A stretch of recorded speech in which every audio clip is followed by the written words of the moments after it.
A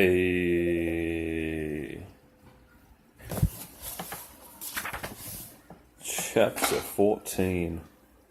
Key 10. The Wheel of Fortune. Kaf. Kaf. C as in core or K, value 20. As a final letter, value 500. Means primarily a curve, which should be remembered in connection with the fact that in tarot a wheel is attributed to this letter. Kaf is the hand of the man in the act of grasping.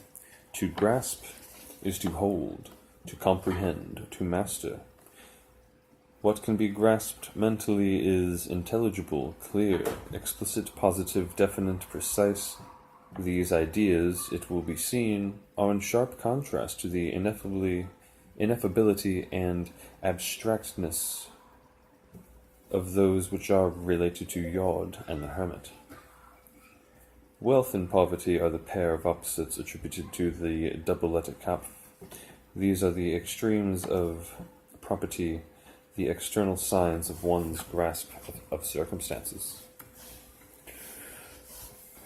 West, the direction attributed to Kaf, is represented on the diagram of the cube of space by the face nearest the observer. At the place of sunset, west symbolizes the completion of a day or of a cycle of manifestation, the closing of a circle or round of expression.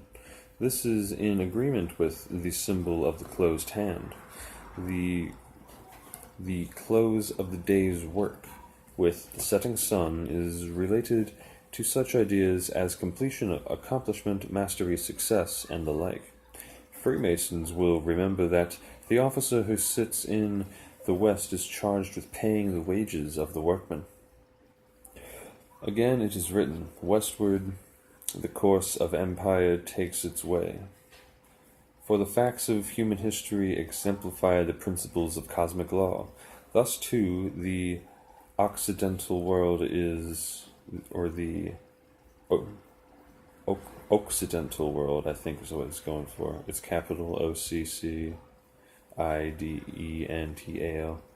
The Occidental world is the world in which practical grasp of material powers is the characteristic mark of success. In contrast to the Orient, where a man's wealth is more likely to be reckoned in terms of his understanding of those laws of mental germination typified in tarot by key 3, the Empress, to which the direction east is attributed. Jupiter, the planet attributed to Kaf, rules the zodiacal signs Sagittarius, key 14, Temperance, and Pisces, key 18, the Moon. Jupiter is also exalted in Cancer, key 7, the Chariot. That's interesting to know. Wherein this planet's influence is symbolized by the wheels. Jupiter is called the Lord of Fortune, or the Great of Fortune, in contrast to Venus, the Empress, whom astrologers denominate the Lesser Fortune. In astrology, Jupiter signifies bankers, judges, and theologians or religious dignitaries, that is, men who have a firm grasp on the comprehensive, lucid statement of ideas and knowledge of the application of ideas in the administration of practical affairs. Jupiter is said to govern the circulation of the blood, the circular motion generally. The color assigned to this planet in our color scale is violet. The musical tone corresponding is B flat or A sharp.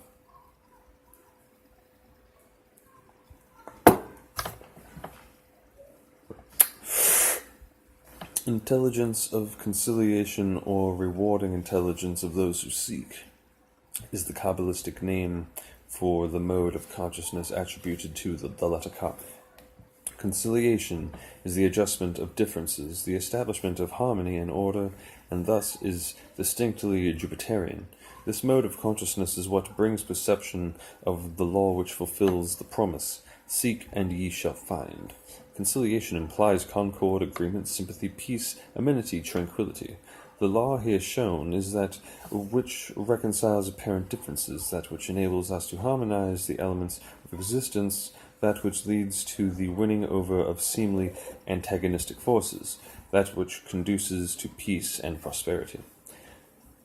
The title of Key 10, The Wheel of Fortune, combines the ideas of rotation, cyclicity, sequence, whirling motion, simultaneous ascent and descent, evolution and involution, and so on, with the ideas of fortune, destiny, chance, fate, necessity, probability, and the like. Occult teaching emphatically asserts that what seems to be chance, whether absent of purpose or absent of design, is really the working of unalterable law. The rotation of circumstance appears to be accidental, but is not really so.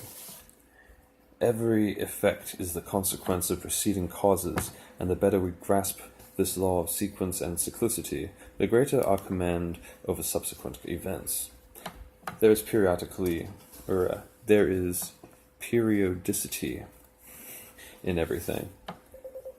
There are chunks of patterns. The affairs of men and those of nations have a rhythm, a regularity, a steadiness of beat which enables the wise to read the meaning of the present in the history of the past, and makes it possible to forecast events in the future from close examination of present tendencies. The wheel, moreover, is a symbol of progress, advancement, improvement, and so represents the march of culture, civilization, and amelioration, which in occultism is called the Great Work. The design of the 10th major trump in this version of tarot and in the rider pack is adapted from Eliphas Levi's diagram of the Wheel of Ezekiel in his ritual of the Sanctum Regnum. At the corners of the cards, seated on clouds, are the mystical animals mentioned in Ezekiel 1:10 and in Revelation 4:7. They correspond to the fixed signs of the zodiac: the bull to Taurus, the lion to Leo, the eagle to Scorpio, the man to Aquarius. The numbers of these signs in the zodiacal series are 2, 5, 8, and 11, adding to 26, the number of IHVH. In this name, I is represented by the lion, the first H by the eagle, the V by the man, and the final H by the bull. Thus the living creatures typify the fixed, eternal modes of the one reality, which so to say remain permanent in contrast to the flux and reflux symbolized by the turning wheel. That which was, is, and shall be remains ever the same in itself, and the whole sequence and rotation of events goes on within it. The wheel is the symbol of the whole cycle of cosmic expression, and is also an emblem of any particular series of events. Its center, or pivot, is the archetypal world. The inner circle is the creative world, the middle circle the formative world, and the outer circle the material world. The 8 spokes are like the 8-pointed star in Key 17 and represent the universal radiant energy. This central circle is the same as the symbol of the life breath, 10 times repeated on the dress of the fool. On the spokes of the wheel, in the circle representing the formative world, are the alchemical symbols of Mercury above, sulfur to the right, and salt to the left.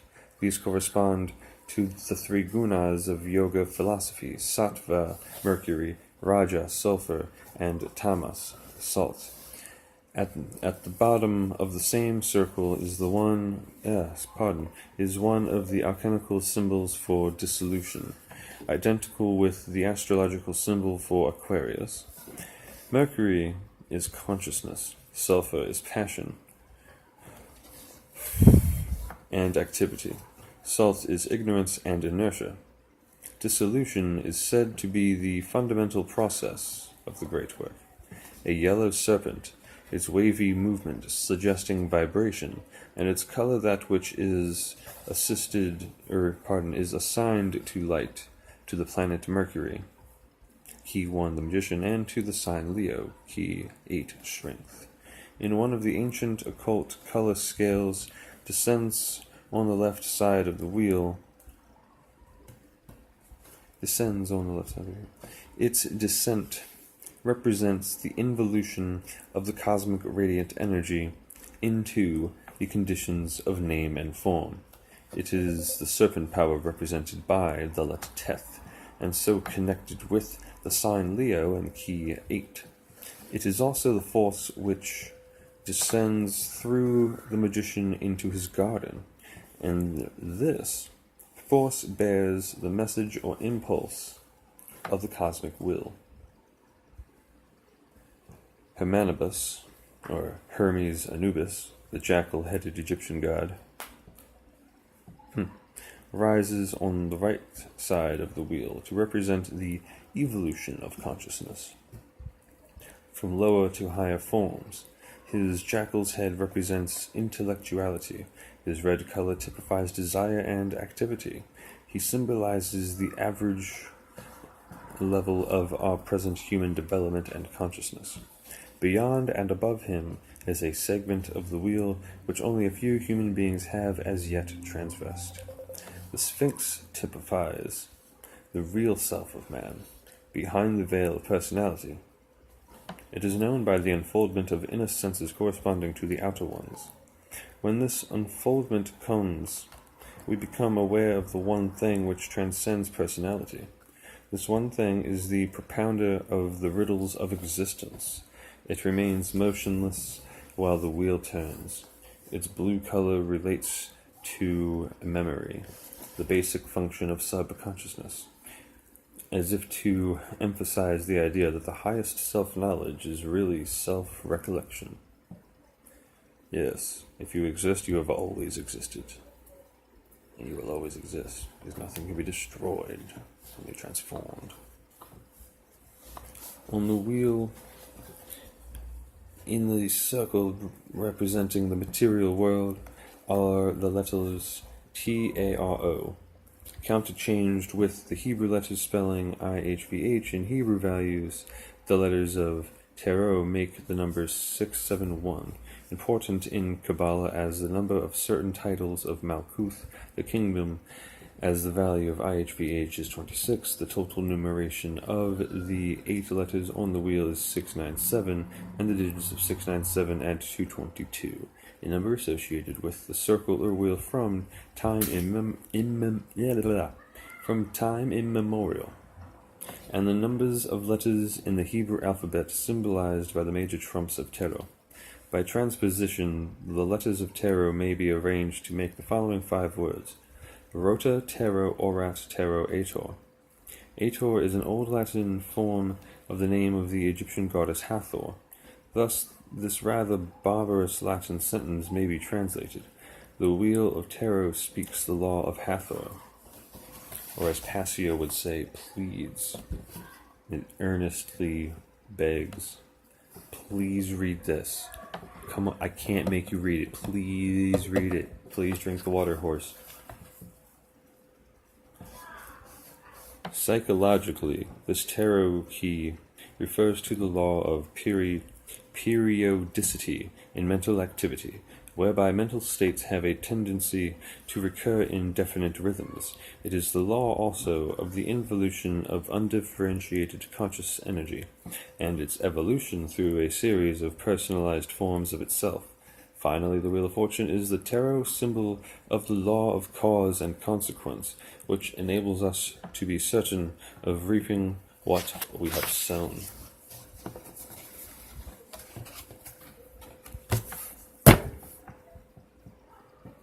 Everyone have a fantastic day, or evening, or whatever time of day it is. Goodness, the timeless life.